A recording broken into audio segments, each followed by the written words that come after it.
Oh, sudah ini terkena mendung itu merayakan agak susah, satu Muharram kecuali dengan khuwas. tasyakur, dengan camp Saya pikir ini sudah di Bendungan mendekati Bendo. maghrib dan Oh, dengan memang tenda-tenda. waktunya untuk Ayo kita sholat ikuti maghrib. Setelah sholat maghrib di kita akan samping makan, nanti dapat makan. Bendungan, menikmati camp falak di Bendo. Ini memang menarik sambil menikmati Bendungan Bendo yang begitu asri.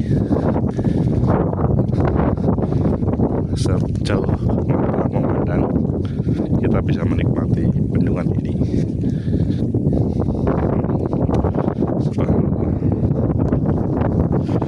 Dan senang kita posisi di sana dengan tenda.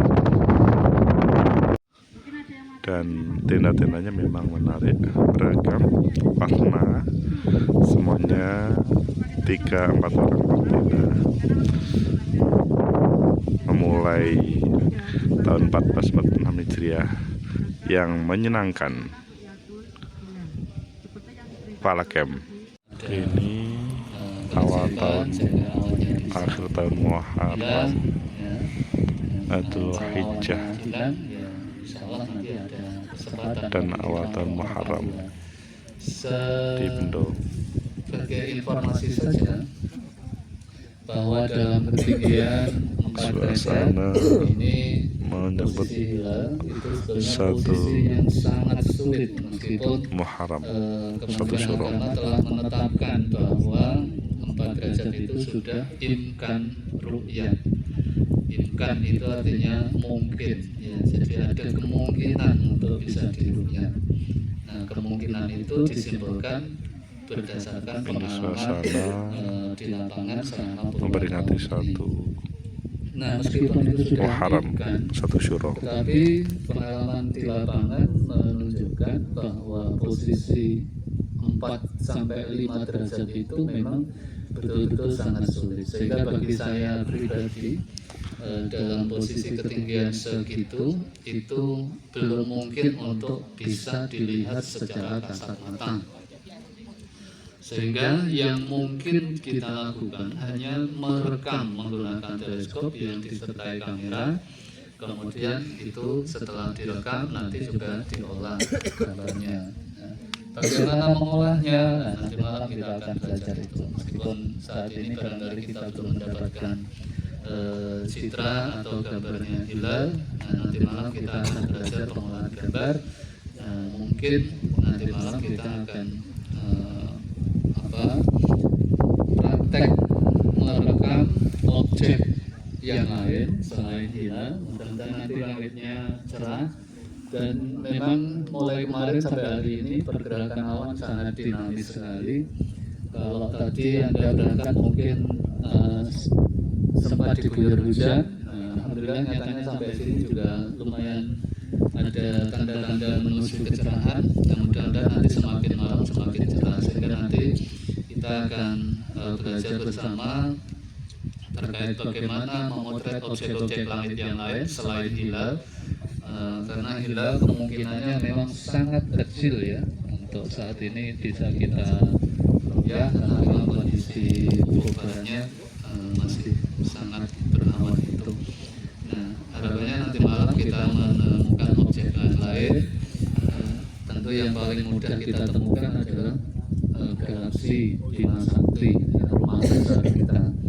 Bahwa kita ini bumi kita ini menjadi bagian dari tata surya. Tata surya kita ini adalah bagian kecil dari galaksi Bima Sakti. Ya, kalau tata surya ini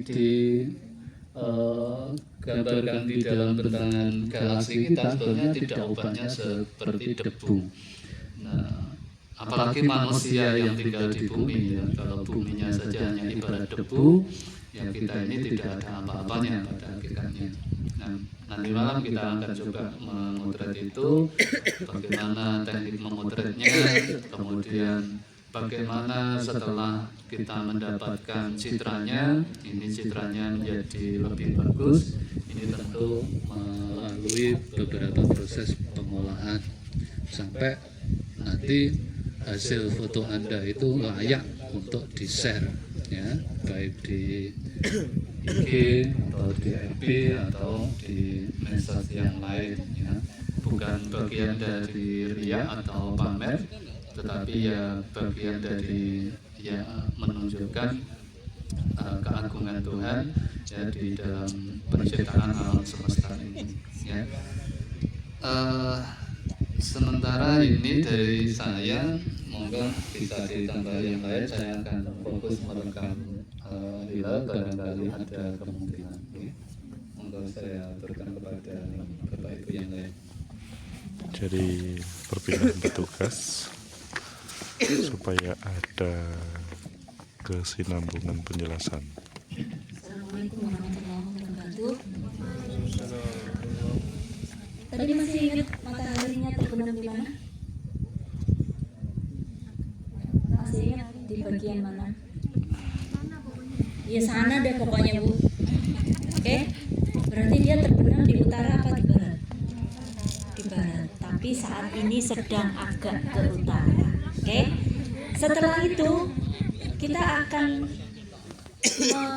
menyelusuri si bulan ini di utaranya lagi. Berarti ini kanannya apa di kirinya? Sudah di pepohonan. Sekarang sudah di pepohonan. Oh. Ini mungkin bisa dilihat di yang di tengah, ya, gambar itu. Kan ada bulat-bulat ya. Di situ sudah di pepohonan situ. Sebentar lagi dia akan terbenam juga. Jadi si hilal ini juga akan terbenam. Kok terbenam? Apakah dia sebenarnya juga di atas? Iya, dia di atas. Tetapi kita nggak melihat. Kenapa? Karena bulan tidak punya cahaya sendiri. Ya nggak? Iya. Makanya kalau deketan itu nggak seru. Harusnya jauhan. LDR. Ya. Jadi kalau berdekatan dua benda ini itu dia tidak terlihat, bulannya kalah karena yang punya cahaya matahari, gitu ya. Nah tadi ketika siang hari bulan itu berdekatan dengan matahari sehingga cahayanya tidak nampak.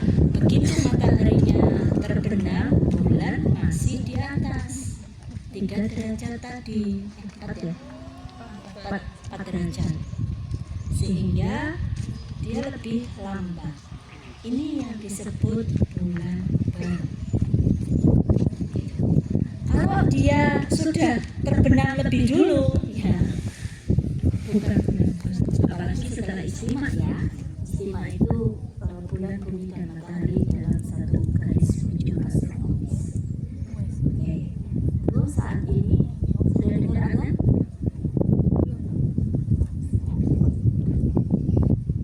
17.30 kalau nggak salah. Ya sini karena jauh dari peradaban ya kan. Jadi kita tidak dengar azan. Tapi ketika azan mataharinya sudah terbenam. Jadi mataharinya sudah terbenam, bulan masih di atas. Kita lihat tuh. Karena teleskop ini tracking. Jadi dia mengikuti bulan secara terus-menerus.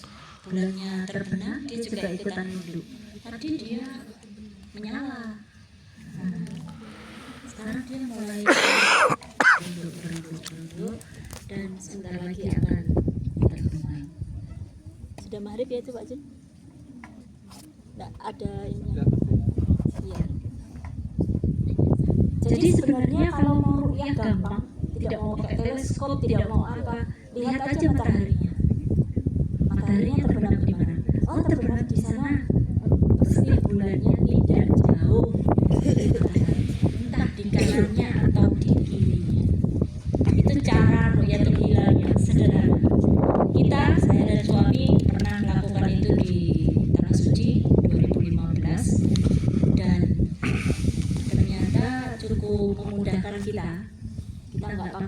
hitungan, nggak pakai apapun, kayak gini kan blank. Pakai hitungan? Enggak kan? Nggak pegang hitungan kan? Iya. Caranya gampang itu tadi, di mana matahari terbenam. Dia nggak mungkin ya tadinya di sini, tiba-tiba menggok ke sana, kan nggak mungkin. Dia selalu kalau di sana dia pasti terbenam gini. Nggak mungkin dia belok-belok.